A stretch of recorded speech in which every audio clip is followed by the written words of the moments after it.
Hello, everyone. Welcome back to this cycle of interviews. It's going to be the second episode of the series that I'm going to do to interview all the top 25 European players who qualified to Worlds this year in Anaheim 2025. So let's give a warm welcome to our second guest, Galaxkobolten. Welcome. Thank you. Your real name, your age, what you do for a living, if you work, if you study, how did you approach the game?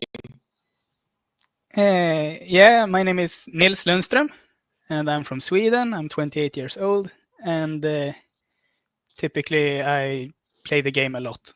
Well, you kind of need to put some reps in if you want to be the best. I'm usually one of those players who neglects GBL the most. So yeah, we are on opposite sides. GBL is my playground for playtesting everything. I don't really do sim. Instead, I just try everything and just go on gut feeling for how much stuff damage do.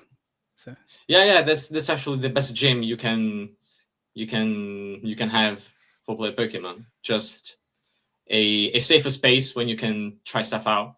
So yeah, definitely that helps a lot just to figure out damage ranges. It's also very important, or how to react to unexpected save swaps from your opponents is something that so a lot of mechanics that eventually you do your mechanics once you practice over them every day, every week, every month.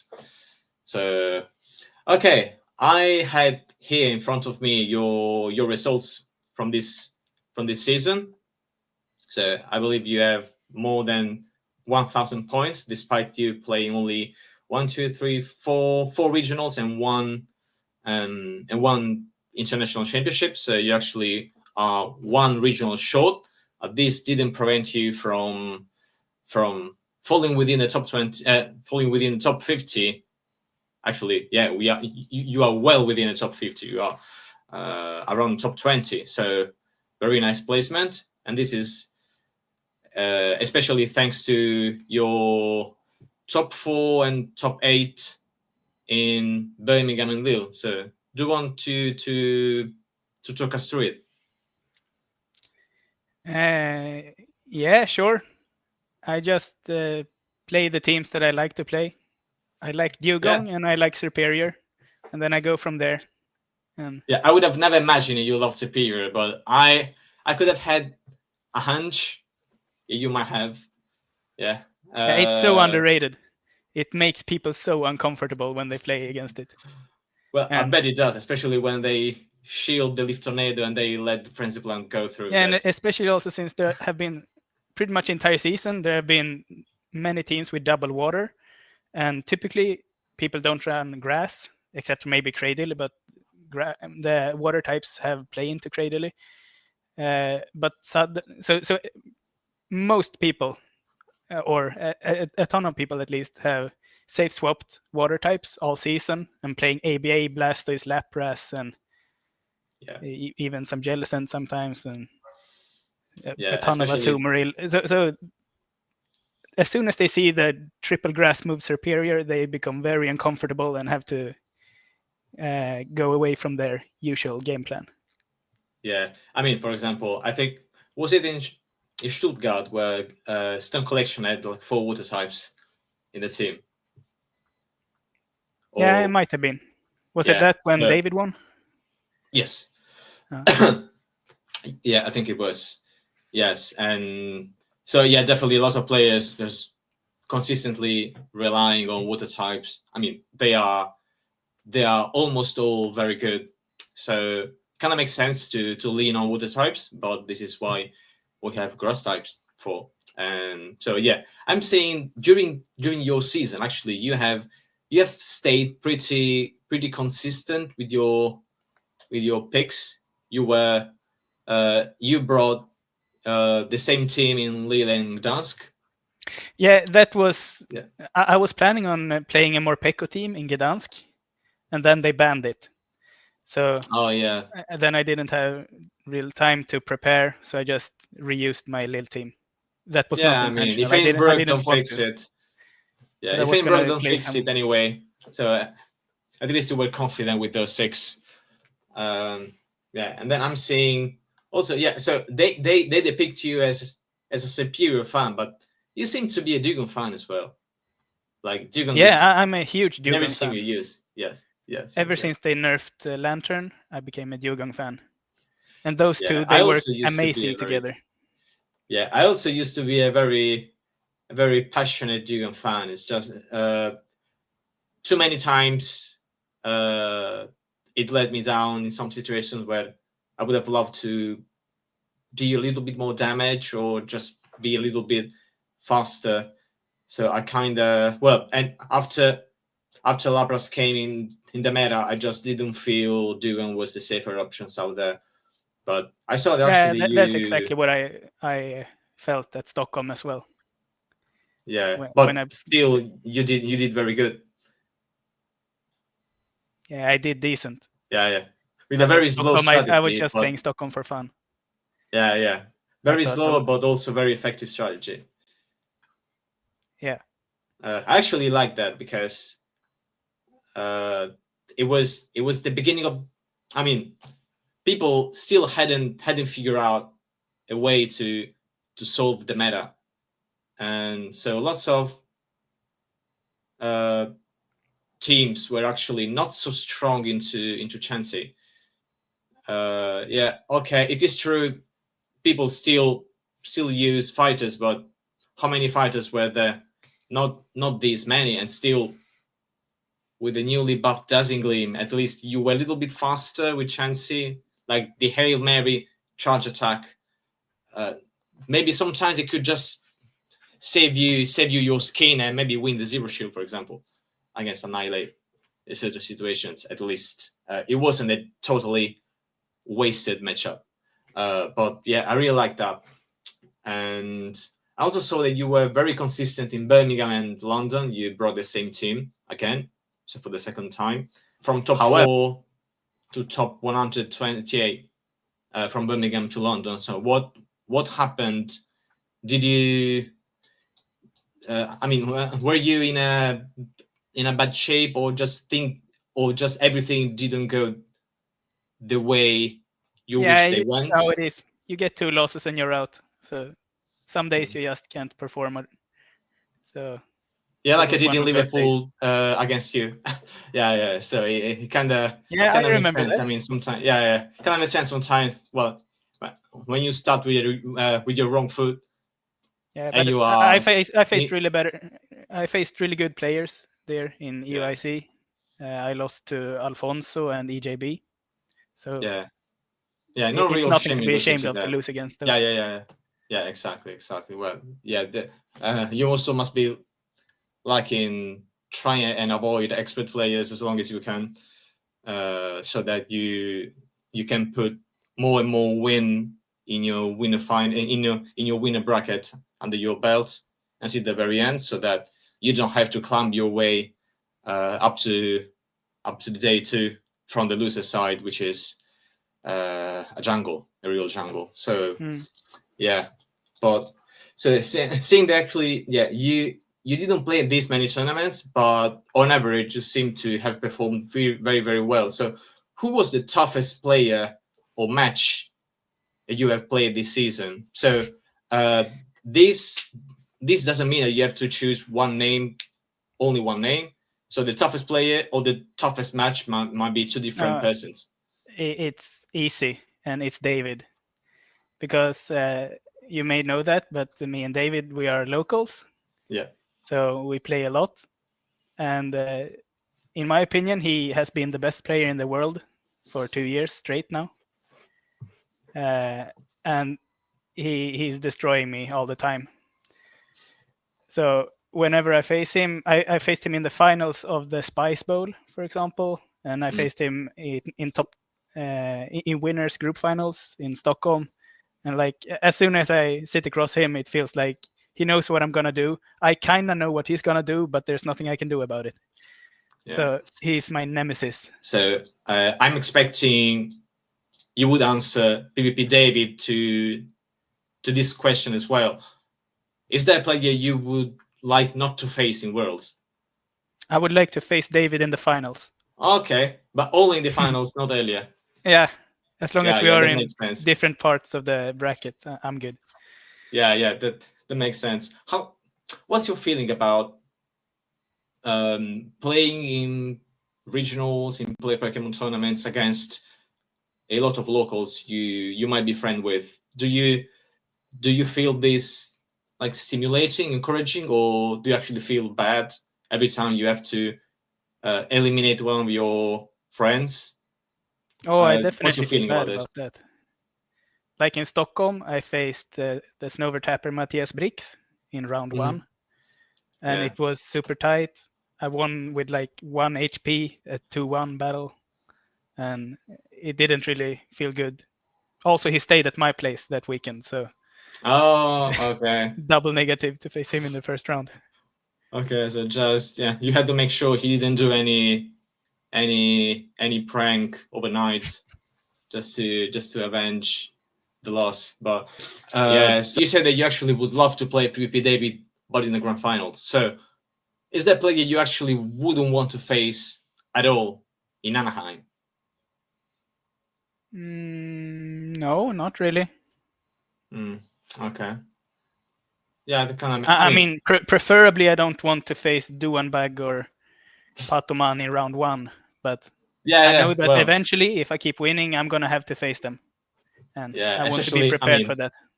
And it's also very likely that you might have to face them in round 1 since there is no seeding. So is there no seeding at all?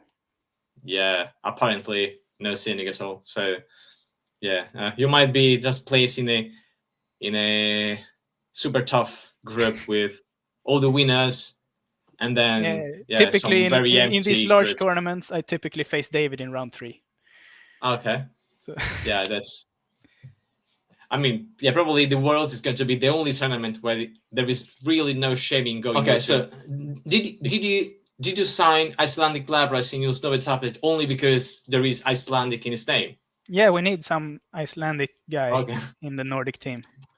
Okay, so this is what I was thinking. It's actually, I mean, it's actually very nice. On top of him being a great guy as well. Yeah. Okay. I'm pretty decent at the game. Yeah, because you guys are all from Scandinavia, right? So it made sense for. We used to be, but now we have Bar the Gamer, we have Ventuski.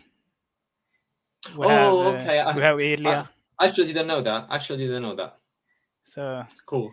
We used to be just Sweden, Norway, and Denmark, but we have expanded.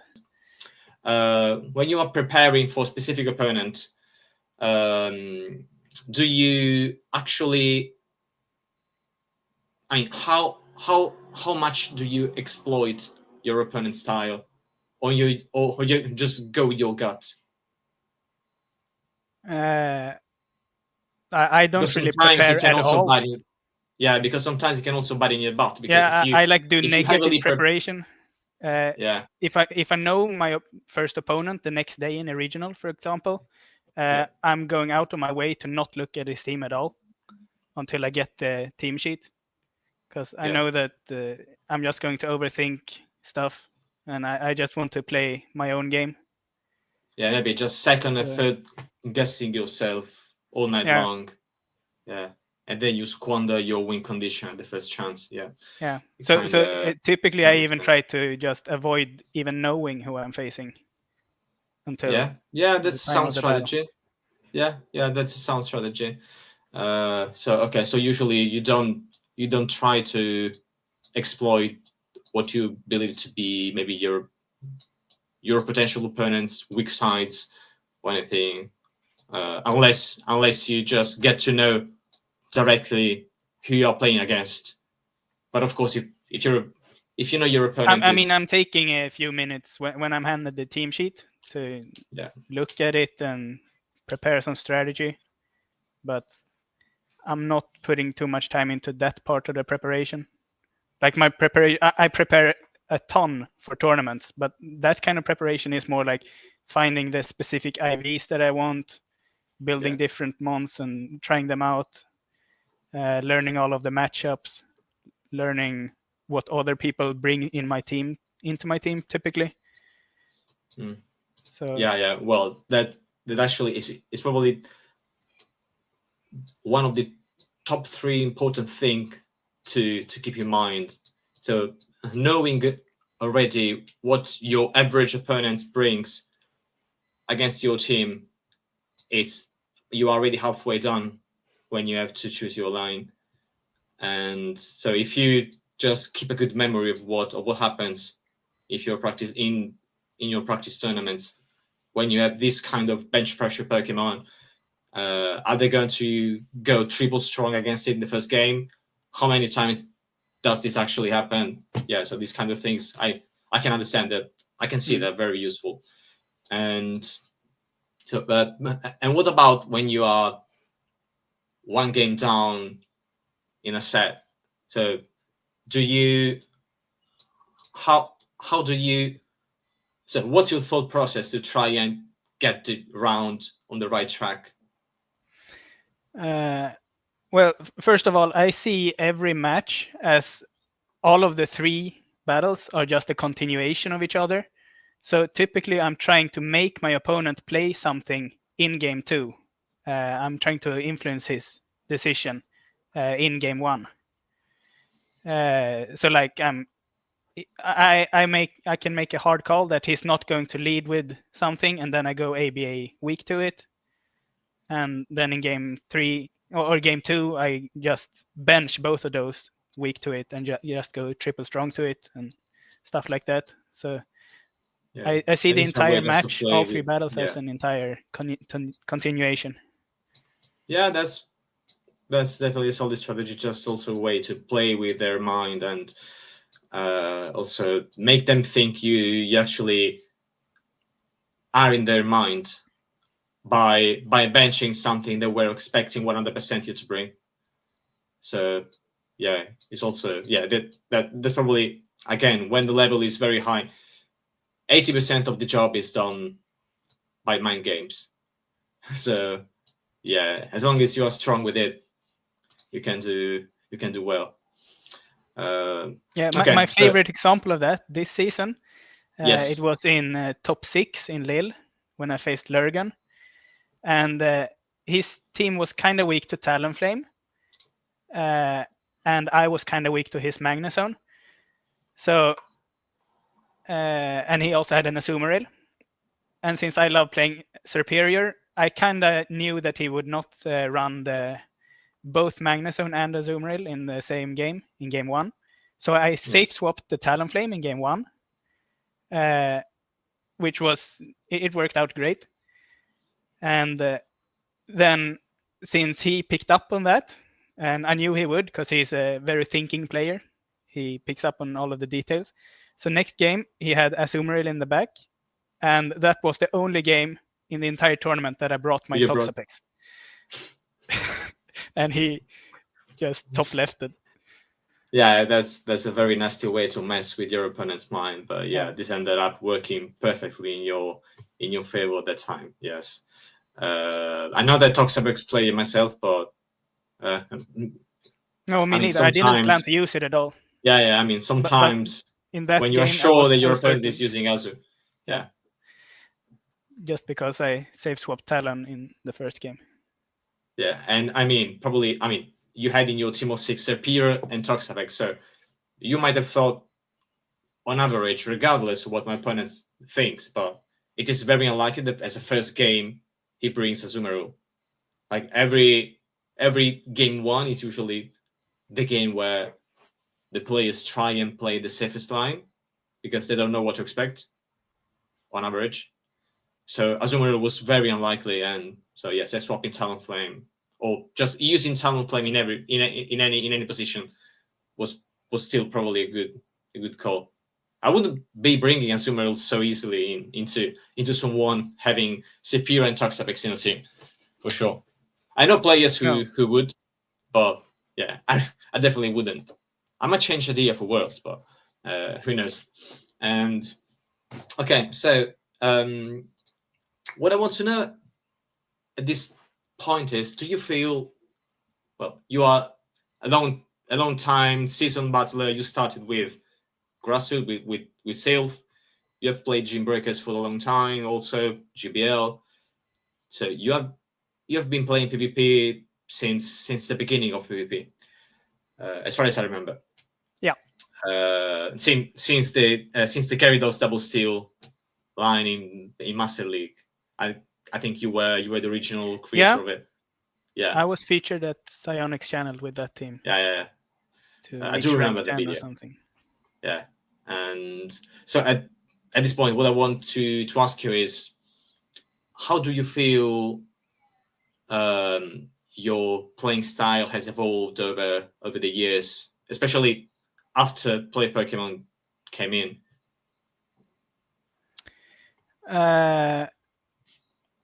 My playing style kind of has evolved into just now I like to play for fun, and I like to kind of mess with my opponent's head a bit, like playing unreasonable lines sometimes.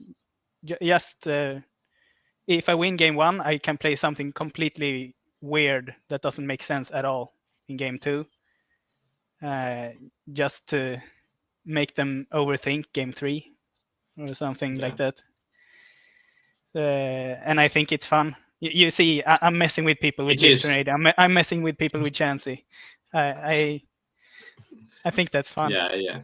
I mean, it surely is fun because, I mean, the fact that you are saying the game in this way now is probably because you really got your satisfactions over the years, and you got almost everything the game could give you in terms of success and results and money as well, probably potentially, right? So at this point, you are confident about your skill, and you feel that putting a lot of effort would probably just be detrimental to your serenity and to your peace of mind. So just playing a little bit more casually, not casually in the sense that you are a recreational player, but casually in the sense that however it will go, I don't really care this much. I already got my satisfaction from the game. I still really, really want to win. Oh, okay, that's fine. But you still like doing some crazy stuff as well. And I mean, I'm always trying to not play straight meta. Yeah, this is something that I understand, that I definitely do appreciate.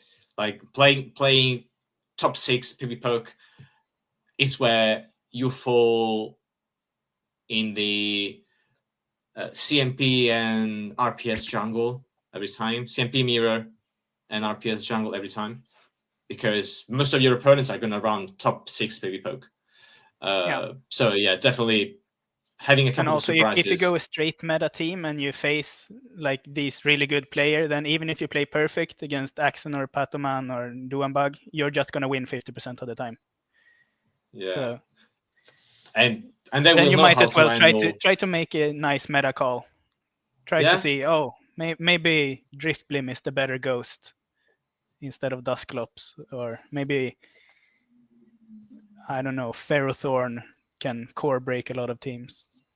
Yeah, I actually thought about Ferrothorn in this meta, because it seems that people are kind of have kind of forgotten about Ferrothorn now.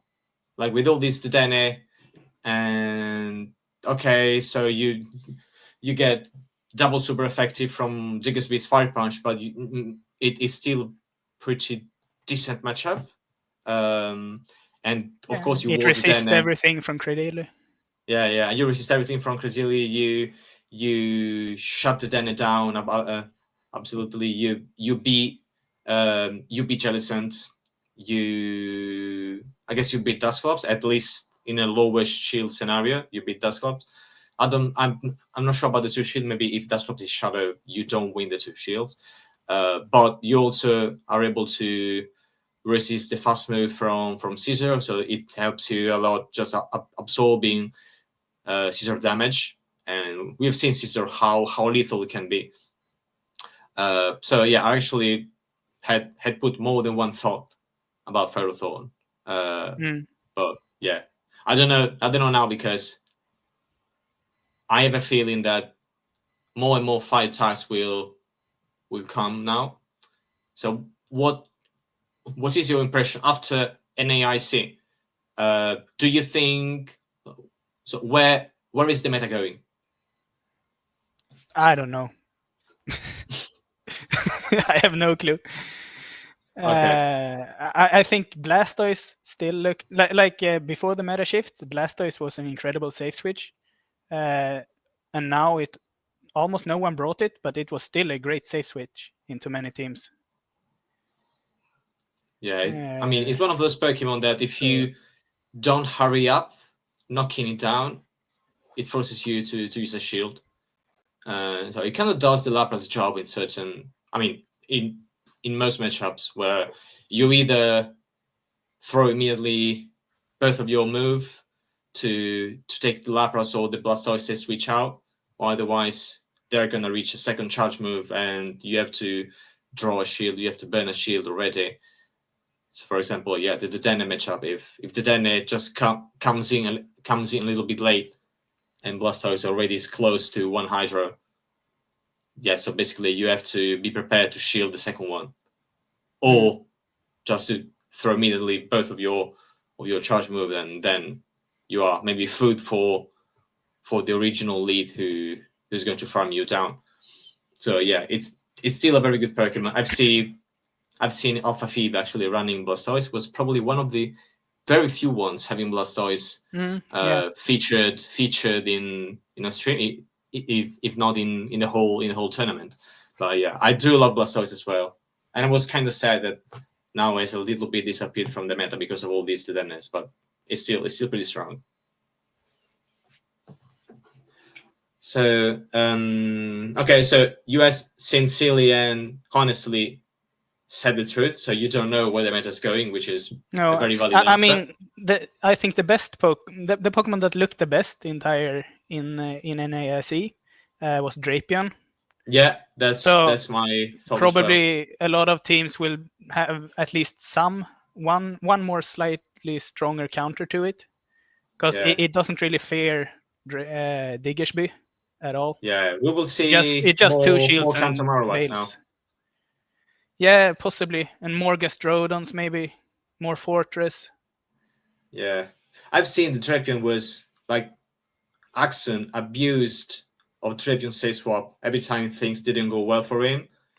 And yeah, he used it every game, basically. Yeah, and Elam almost never had a Diggersby in the back, and even if he had Diggersby, you just two shield and switch out again. Yeah, exactly. So Drapion would have been able to stall the timer and then switch out, hoping to catch maybe a move on somewhere else, but still maybe just keeping the Aqua Tail for the end game and to win CMP against something. So yeah, Drapion was definitely so strong. It was a very nice Drapion showcase from both the finalists, actually. Yeah, definitely. So yeah, also almost mirror teams. So just a different bug. Who do you think won the Battle of Bugs in NAIC? We saw 3 main contenders, but who won the bug crown this weekend? Like Caesar, Araquanid, Golisapod? Probably, I'm not sure, but I think we will see a lot more Araquanid, because it's even in its losing matchups, it's still really good. Like and it's a bug that resists the damage to Dusclops, but still kind of wins it. Yeah, well, Dusclops having 0 HP. Yeah, exactly. So one turn moves, they are just busted.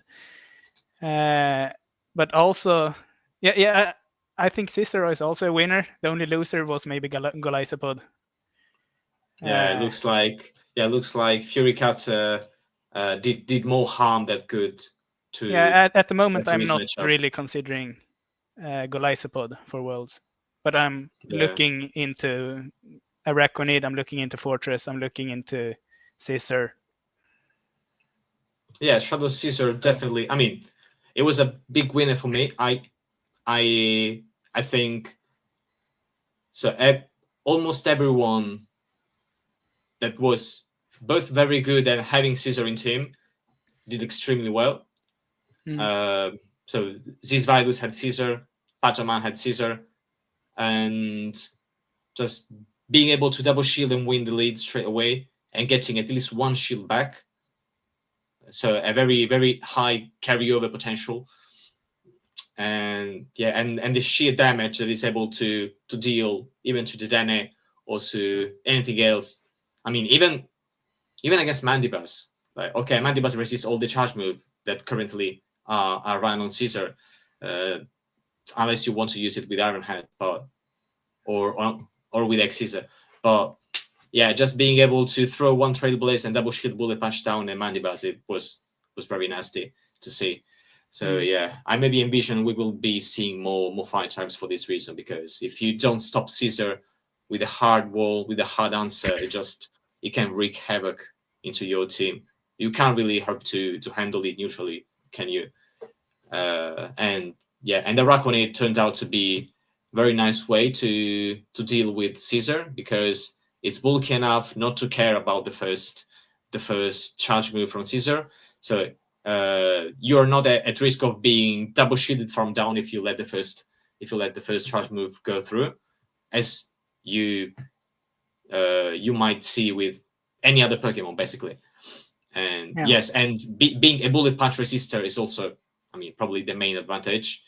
And having a bug bite, which now has been buffed, like, puts a lot of damage into Caesar exoskeleton, and you don't care about dealing resisted damage, because against Caesar, even resisted damage is actually neutral damage. So yeah, I think Araquanid was probably even more winner than Caesar. Like, it's a close call. Yeah, so yeah, percentage wise, it will definitely increase more, because right now it was basically just Axen, right? Yeah, Axen, Doombug. Oh, okay, Doombug as well. Yeah. Then I think we will see more than 2 Araquanids in the world top cut.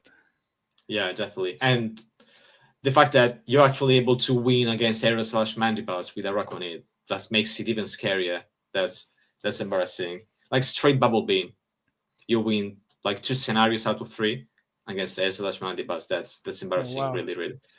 Yeah. And Air Slash is such a bad move. Yeah, it is. Yeah, it's still one of those like 2021 fast moves that never got updated. Basically, that it's still Bullet Seed.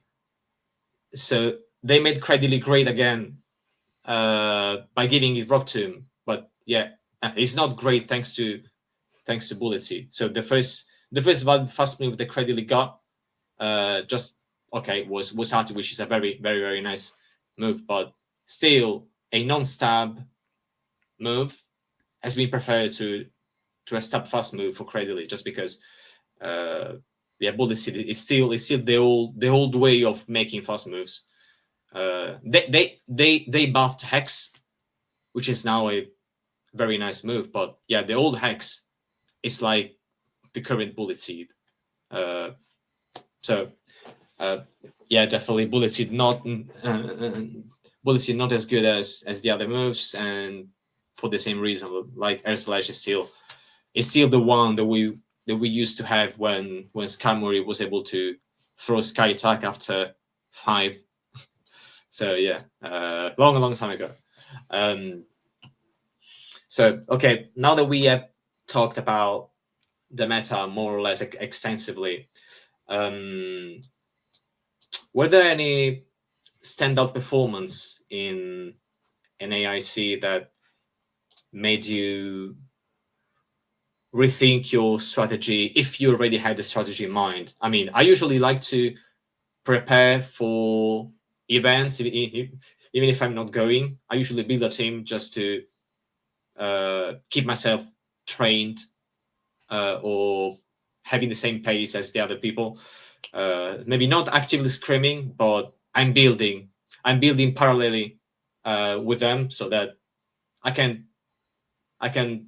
like see the teams seen on stream and tell myself, okay, I actually built it very bad this time, so I need to change something, or maybe my team building codes were really on point for this tournament, so I want to go down this route again. So were you already trying and devise a strategy, and if so, were you thrown off guard by how the NIC went? No, I was definitely not expecting that much Dusclops, but what was it, Yeah. like 72% or something? Yeah, if you sum the shadow regular one, is way above 60%. It's Yeah. illegal. It's Yeah, I was expecting maybe 30% that was kind of combined. crazy. But typically when I team build, I start with Superior in the middle and build around it. Well, you can't go wrong with Superior in the Danny Diggersby meta now. Yeah, exactly. I was really happy to see like many teams like had 4 Pokemon weak to Superior and 1 check and then some Flyer or some Scissor or some Bug. But yeah, a lot of those teams that I saw in the top cut, they would be very uncomfortable against the Superior team. Yeah, that was a strange tournament because like it seemed to me that most players still didn't really have a clear idea of what was happening in the meta. Some of them were still attached to the previous meta team, and so we saw a lot of Tinkertons again, or Blastoise and Lapras. I actually thought that who were using Lapras was still attached to the old way of playing PvP, like the old way, but like 2 weeks ago. But actually, Lapras turned out to be a very good meta Pokemon again.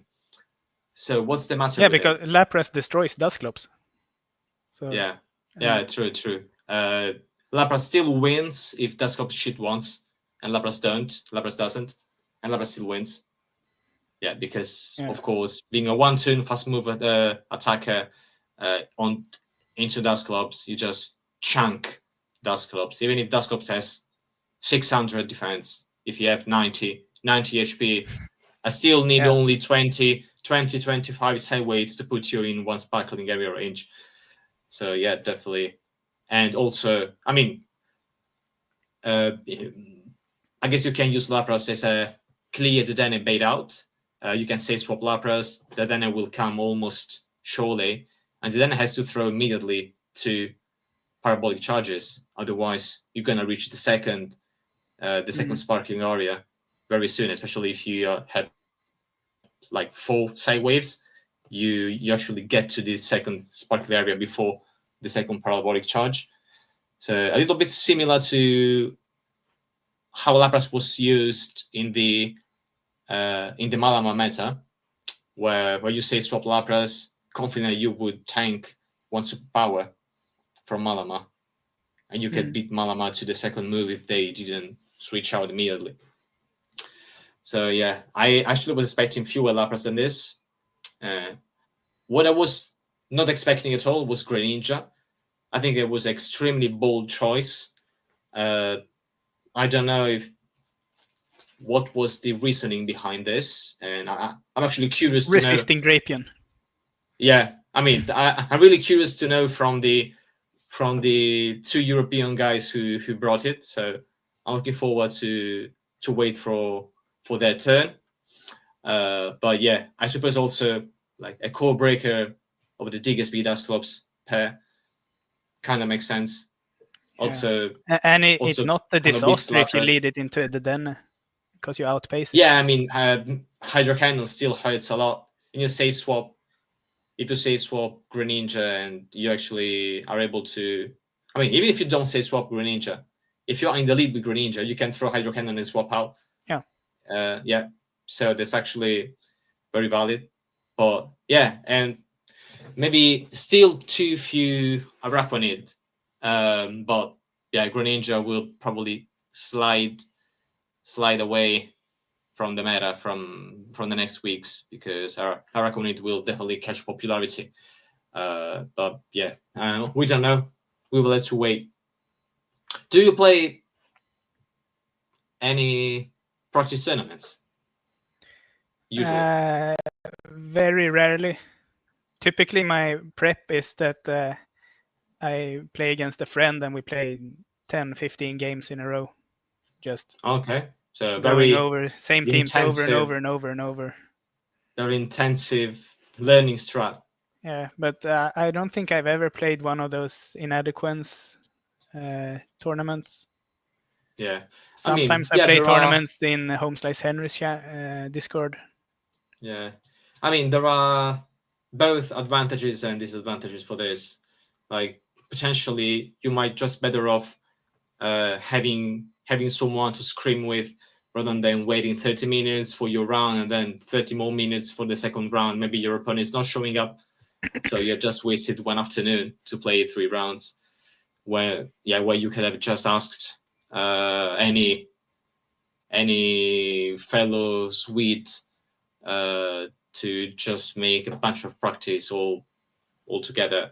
Yeah, so it kind of makes sense. I'm not a fan of these tournaments myself. I do host them and I do play them once in a while, but yeah, sometimes I don't have enough time to play them properly. Yeah, also, when I play them, I definitely enjoy them. Yeah, but and also typically I think it like when I practice to learn my own team. Yeah. To learn what I want to do, what lines I want to play, stuff like that. Yeah, and instead also, of just playing 2 battles in 30 minutes. And yes, and I don't know about you, but if I'm planning on cooking with some particular picks, I'm very reluctant to show it in these public servers. I mean, I know the teams are not public unless you face the team directly, but yeah, I don't really love giving my potential future opponents the idea of using this or that, maybe particular surprise. So I don't know about you, definitely but same. Yeah, and also I have very many very particular, very weird IV spreads that I don't want to show too much. Yeah. So yeah, like so that's also maybe a foray that is able to win CMPT against the Arabian. I mean, yeah, that would be wicked, but also probably very useful for that particular matchup because that's actually probably game changing. Okay, so speaking about meta surprises, hidden meta breakers, I'm not asking you to tell me any because you might want to keep your secrets until the very end. But what's, if there is any, a Pokemon that you wouldn't have the guts to bring, but if you really had the guts to bring, it might just do I brought a lot of Chansey to a good. tournament. I can play anything. Okay. No, Yeah, true. Yeah, my bad. No, I'm not really afraid to bring anything in particular, but I also want to have a use for it as well. Okay. So. Yeah, makes sense. And was there any pick in NAIC that actually just let you down? Maybe you were thinking it could have been a very good meta pick and then just terribly underperformed. I think Malamar is still good. Okay. I think it's great that you can beat Dusclops, you can beat Lapras, you can 2-shield and bail out when you need to. And suddenly no one at all brought it, just because a few bugs got a bit buffed. Yeah, well, a few bugs and a certain mouse that resists all the charge moves, but still you get neutral damage from the fast move. So I kind of understand it. And I think that you can still play Malamar Drapion and just dance around with them, like Boem did. Yeah, I suppose. Yeah, I suppose you could. So, and no actual meta delusion for you from last weekend. Something you were hoping to be good and then it just went very bad. Were you having some particular hopes? Malamar was kind of my pick on that one. I wanted to see a Malamar do good, but no one brought it. Okay, yeah. So actually, so we can't know for certain. Yeah, and so let's talk about. Okay, so I actually know the answer to this question, so I'm gonna skip to the next one. But yeah, my question would have been, what's your favorite Pokemon? So let's skip to the. It's let's skip to Arcanine. the next one. Yeah. Okay. So I leave Tornado Arcanine. Leaf Tornado is my favorite attack, but Yeah. Arcanine is my favorite Pokemon. Okay. I think okay, Serperior so, is like my 8th or 9th favorite, somewhere around there. Okay, so in order, I mean, in order of importance, or just in chronological order? I like Arcanine best, and then Gengar, Torterra. So Torterra is actually my favorite starter. And I also like Leafeon, Turtwig, Darkrai. Okay, so a lot of A lot of Pokemon that grasses. Yeah. Yeah, grass type is definitely my favorite typing. Okay, and this love for Arcanine, does it sink its That's from the roots childhood, into... watching the show. Sorry, say again? That's the love for Arcanine is from the show, from my childhood. Oh, okay. So, I thought it was from the cartridge video game, maybe, I don't know, Pokemon Red, Pokemon Blue, Yellow. no, Did you play anything? I only played Pearl. Oh, I had like 1,000+ hours in Pearl. Okay, so you're one of those guys who never played the retro Pokemon series. Yeah. Okay, yeah. I actually stopped playing Pokemon with Diamond. It didn't like give me any particular emotions, and I figured it was time for me to move on to other games. But then I came back to Pokemon under other circumstances with a different title. With Pokemon Go. But yeah, I was a heavy Pokemon Red, Yellow, Blue player, Gold and Silver, Emerald, Ruby and Sapphire, and then with Diamond, the passion faded away. But yeah, sometimes actually, I mean, someone I actually like you, like Sankurigo also started with Pearl, and this is why probably his favorite Pokemon is from Pokemon Pearl. And you can guess, probably, it's Infernape. I had no clue. Okay, so yeah, he would beat you in a head-to-head with a favorite starter. But yeah, maybe not in the game if I hit an earthquake. yeah. Okay, so given your list of favorite Pokemon, if you were a gym leader, what your typing would be, and also your badge? Would your badge have a particular shape, symbol that you love particularly? I don't know. Maybe something from north of Sweden, some pine trees or something. Yeah. And I like it. Make it a dark ice grass gym, kinda. Yeah, with some Aboma snow and some Hunchcrow and. Yeah, that's actually a very nice answer. Yeah, I like teasing interviewees with these stupid questions, because actually this is where you get some of the most interesting answers.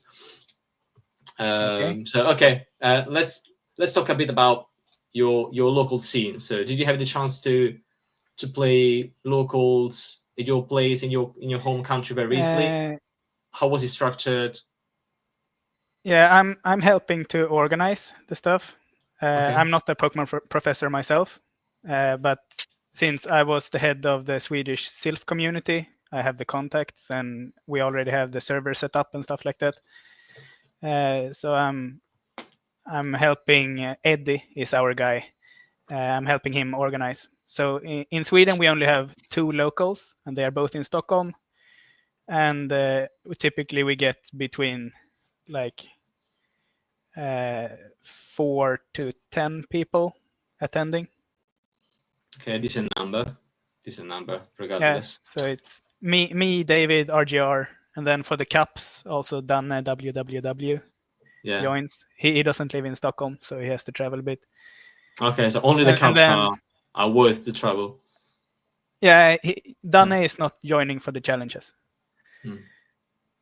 Did you get any players from the Swedish Agrant server? Yes, we have Firenzid from Sala. Okay. He typically joins. Who else played there? I think in the beginning of the season we had more. Yeah, Quirky Omastar, Sparkle Brain. Yeah, all of them have been there like at least once, but they are not regulars. Okay, so maybe they're only I think really local. I lost to Quirky Omastar in a challenge where I tested Chansey, like in my first official tournament. And then you didn't give with up. Chansey. Yeah. Yeah, and then you didn't give up. I also did it in a challenge in, I don't remember, Liverpool maybe. No, not that one, because Birmingham probably. I don't remember. But I timed out Sephimastics twice in a challenge. Oh, wow. So, talking about your local scene, and are there any players that you have seen with your own eyes just improving over time and you're excited to see grow for the next year? RGR, definitely. You know, he top cut NAIC. Yeah. And he wasn't even gonna play. He just happened to be in the area, and there were spots left. So he was on vacation with his family. So, but he has improved a lot this last year. And I was really hoping he just needed 2 more wins to get his Worlds invites. But so not enough points this year. Yeah. Oh, okay. But he's going to try to qualify next year as well. Okay. And he has improved a lot. And he's one of my main training partners. Okay, so probably that's why. We both also have the same messed up sleep schedule, so we can play like 2-3 in the morning. So. Okay. Well, I mean, being able to scream all night long with someone like you is probably what is making him a better player over the months. But yeah, so that's great that you have one name, one horse you would bet your money on next year. That's nice. Yeah, I want to see him qualify. So we are at the final questions. I would like to know from you, actually, what changes you would love to see in the next season, if you believe there has to be one. It doesn't necessarily have to be one, but any particular new move, rebalance, format rules that you would like to change? Like all of I just want them to fix all of the inconsistencies, and like so that the game updates properly, and get rid of the one turn lag. And if they fix all of those stuff, it would be easier to take pride in the game and like really get on top of it. But now you know that no matter how good you play, you can still just get messed up by half a turn. Or your cradily loses CMP to an Azumarill and you lose the game or something. Yeah, I don't know what bugs me the most, if having this one turn lag bring in, or the game not updating where you are doing the Mexican stalemate, when you are waiting for your opponent to make a move and your opponent is doing the same for you, and you never know if actually the game is working for them and it just apparently stuck for you. But if you tap to figure out, you actually make one fast move and lose the game because of that. And you give farm to your opponent. I think it's terrible. I really don't know what bugs me the most. Yeah. Everything bugs me the most, because we both have lost hundreds of games to those bugs throughout the years. But just move wise and stuff like that, I would love to. I really did like the way they buffed a lot of unused stuff this season, and didn't really nerf anything. So everything that was playable is still playable, kinda. But the meta just got much wider. And every update we keep saying the same thing, but so like two updates ago we said, oh, this meta now is so wide, you can use whatever you like, and it's going still to be top meta. And then we got another update and we say the same thing, and now lots and lots of fast moves and charge moves now are extremely viable and potentially meta relevant. And so I think there are like 80 different Pokemon that you can realistically use at the moment. And the longer it passes, like the more you realize any team you want to build is going to suck from 50% of the meta every time. But I mean, as long as everyone is the same position and probably okay, like if everyone shares the same situation, you can't really complain about that. You just have to find one of those extremely niche picks that checks the 70% of what realistically people are going to bring. I hope it works well for you. Yeah, speaking of extremely niche picks, Runerigus. I enjoyed Marcus. I'm looking and he made it look really good. I'm looking forward to speak with Marcus about that. But it kind of makes sense because, I mean, if people have been bringing Corsola all the time, again in this regional as well, so why not using Runerigus that has access to a better pacing and the Rock Tomb, which is definitely a better move than the Power Gem. So I didn't even know that it had Brutal Swing. I kind of knew that, but I honestly never ever considered Runerigus to be viable in this meta. So definitely looking forward to speak with Marcus about this. I want to know what he thought about that. So, and I believe that's our wrap with the questions, but there is one more moment for you to just say any shout out if you want to say thanks to anyone, if you want to let us know, the audience know when they can follow your journey, your updates, if you do coaching. So the microphone is yours. I don't. You won't find me on social media, and you won't get any coaching from me. I can shout out the Snover Tappers. I love them all. And the Swedish community is great. That's it. Okay. So thank again, Nils, for sharing all your story and your insights. It's been a pleasure to chat with you. And I hope you had a good time as well. And see you in California in August. Hopefully into different groups, so that I don't go O2 another time. But it's really great to get to know your point of view of many things, and I hope to see you soon. Take care. I enjoyed it.